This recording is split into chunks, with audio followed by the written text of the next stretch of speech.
આજે 2 સપ્ટેમ્બર 2024 મંગળવારનો દિવસ છે. હું શ્રી ભગવદ્ ગીતાની ચર્ચા આગળ વધારું છું. શ્રી ભગવદ્ ગીતાના બીજા અધ્યાયને સાંખ્યયોગ કહેવામાં આવે છે.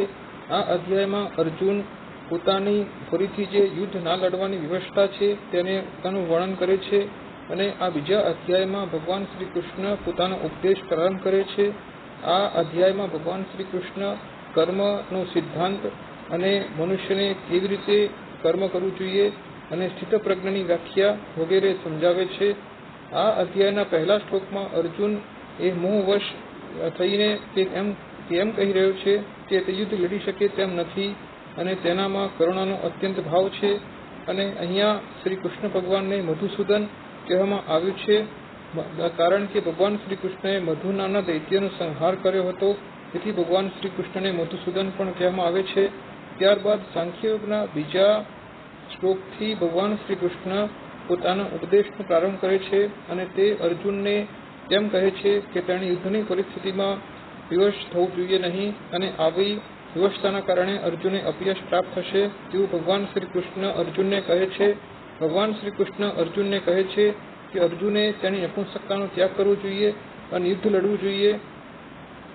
અહીંયા અર્જુનને ભગવાન શ્રી કૃષ્ણ પૃથા કહે છે, કારણ કે શ્રી કુંતી માતાએ અર્જુનને ભગવાન શ્રી ઇન્દ્ર પાસેથી મેળવ્યા હતા, અને તેથી અર્જુનમાં ઇન્દ્ર જેવી શક્તિ અને તાકાત હતી, પરંતુ અર્જુન અત્યારે પોતાની જે શક્તિ છે તે ભૂલી ગયો હતો. તેથી ભગવાન શ્રી કૃષ્ણ અર્જુનને પોતાની શક્તિને ફરીથી તે યાદ અપાવવાનો પ્રયત્ન કરે છે.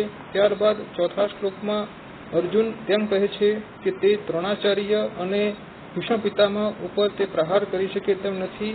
અહીંયા ભીષ્મ પિતામહ એ ખૂબ જ વડીલ વ્યક્તિ હતા. તેઓ પોતાની પ્રતિજ્ઞા માટે પ્રખ્યાત હતા, અને દ્રોણાચાર્ય એ અર્જુનના ગુરુ હતા, અને કૃપાચાર્ય પણ અર્જુનના એક માનનીય વ્યક્તિ હતા.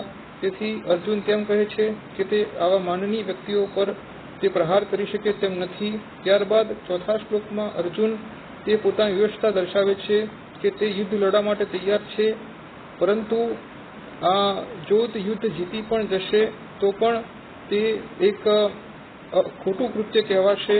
તેવા કૃત્ય કરવા કરતાં અર્જુન કહે છે કે જિંદગીમાં ભિક્ષા માંગીને જિંદગી પસાર કરી દેવી વધારે યોગ્ય છે, પરંતુ આવી રીતે પોતાના વડીલો ઉપર પ્રહાર કરીને યુદ્ધ લડવું તે યોગ્ય નથી.